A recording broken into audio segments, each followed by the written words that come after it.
Alors après réflexion avec mon staff, du coup Jean-Jacques Pierre et Karim Yaya, puis discussion un petit peu avec quelques joueurs, hier sur la séance, on partirait plus sur une préconisation de 4-2-3-1 pour ce week-end. Donc nous étions 4-3-3 à Alençon. Alors 4-2-3-1, ça a une connotation plus défensive que le 4-3-3. Le but est de solidifier un petit peu notre bloc équipe, d'être plus costaud défensivement avant de repenser à attaquer, d'abord bien défendre. On va recevoir la réserve du Havre, qui est une équipe qui est techniquement une des meilleures du championnat, qui est capable de faire des différences, qui est une équipe en formation, qui va jouer quoi qu'il arrive. C'est pas le genre d'équipe à faire bloc et à attendre, contrairement à ce qu'on a pu avoir face à Alençon. Ça va être un profil différent. Il va falloir être solide défensivement avant tout face à cette équipe-là si on veut espérer remporter le gain du match. Donc solide défensivement par le 4-2-3-1 en solidifiant notre milieu de terrain.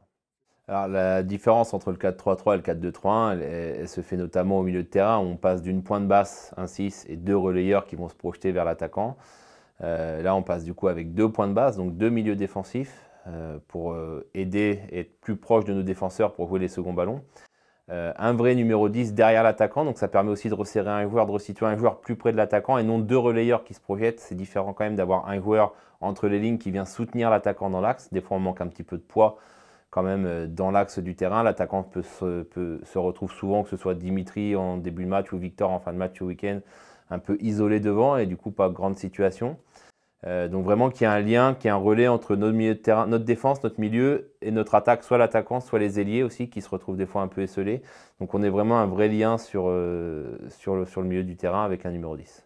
Alors, sur le 4-2-3-1, les ailiers doivent généralement être un peu plus défensifs que sur un 4-3-3, puisqu'on l'annonce en 4-3-3. Rien que le fait de dire 4-3-3 insinue forcément une animation très offensive de l'équipe. 4-2-3-1, déjà, psychologiquement, donne un ton un peu plus défensif aux joueurs de côté.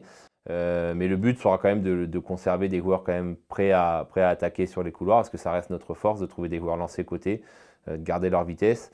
Mais vraiment, au-delà de tout système de jeu, de tout ça, le but, ce sera vraiment quand même ce week-end de retrouver une solidité défensive, bien défendre ensemble, être costaud, solide, rester dans notre projet de jeu, dans notre plan de jeu défensif pour être efficace offensivement. Hier soir, lors de la séance, on a fait, juste après la séance, un petit retour vidéo sur le match. Le but était de montrer, alors de ne pas d'enfoncer les joueurs, ou nous d'ailleurs, hein, quand je dis le groupe, c'est tout le monde, on est tous passés au travers de ce match-là, donc c'était pas de nous faire mal une fois de plus, c'était vraiment de le regarder ensemble et d'en tirer des conclusions, des enseignements et de préparer le match à venir. Le retour général un petit peu des joueurs a vraiment été d'avoir un bloc beaucoup plus solide par rapport à ce qu'on a pu avoir contre Alençon. Alors après, ça va vraiment être différent, je le dis, je le redis, parce que Alençon et le Havre et la réserve du Havre sont deux équipes au projet de jeu totalement différents. Et on ne va pas être face à une équipe qui va nous attendre en bloc, on va être vraiment face à une équipe qui va prendre le jeu à son compte. Donc justement, cette solidité au milieu de terrain va être importante. Donc dès hier soir, on a commencé à mettre quelques petits jeux qui mettent en place vraiment ce travail de ligne défensive, de bloc équipe, qui nous a réussi depuis le début de saison et qui nous permet d'être solide. On pense le renforcer du coup en passant sur le 4-2-3-1, qui est un système plus défensif que le 4-3-3, déjà pour envoyer un message psychologique aux joueurs en disant voilà, on va défendre avant tout sur ce match-là, tout en restant dans notre projet de jeu offensif et essayer d'être efficace devant le but. On a beaucoup pensé au 4-4-2 aussi.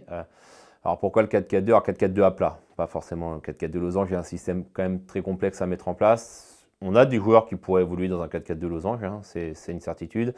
Maintenant, c'est quand même beaucoup plus compliqué à mettre en place qu'un système à plat. Donc le 4-4-2 à plat, pourquoi? Parce que ça nous permettrait quand même de recentrer un attaquant supplémentaire dans l'axe et de ne pas retrouver un seul attaquant isolé comme on a pu avoir. Voilà, de resituer un de nos ailiers par exemple à l'intérieur du jeu avec un point de fixation. L'inconvénient du 4-4-2 à plat, c'est qu'on perd quand même un joueur au milieu de terrain, alors qu'en 4-2-3, on reste sur un milieu à 3. La réserve du Havre va certainement être avec un milieu à 3, il va essayer de faire le jeu, donc c'est important pour nous quand même de garder une égalité, au moins une égalité numérique dans l'axe, plutôt que de repasser sur un 4-4-2 à plat, où on aurait une infériorité numérique dans l'axe et ce serait beaucoup plus difficile à défendre. Mais oui, on a évoqué ce 4-4-2 à plat. Les systèmes à 3 défenseurs ont été évoqués aussi, mais pareil, c'est des systèmes qu'on a trop peu eu le temps de travailler et qui sont complexes à mettre en place. L'idée de ce week-end qu'on veut faire passer en tout cas pour l'équipe que vous allez constituer pour le match du Havre, c'est de faire en sorte d'avoir une équipe équilibrée défensivement. Je pense que les garçons, après un 6-0, ont besoin de retrouver un équilibre défensif et de se rassurer défensivement. Si dès le début, parce qu'on a une équipe trop offensive ou mal équilibrée, on se retrouve à être mené au score rapidement, on peut vite retomber dans ce qui n'a pas été à Alençon. Et là, psychologiquement, ce serait très dur de s'en relever derrière.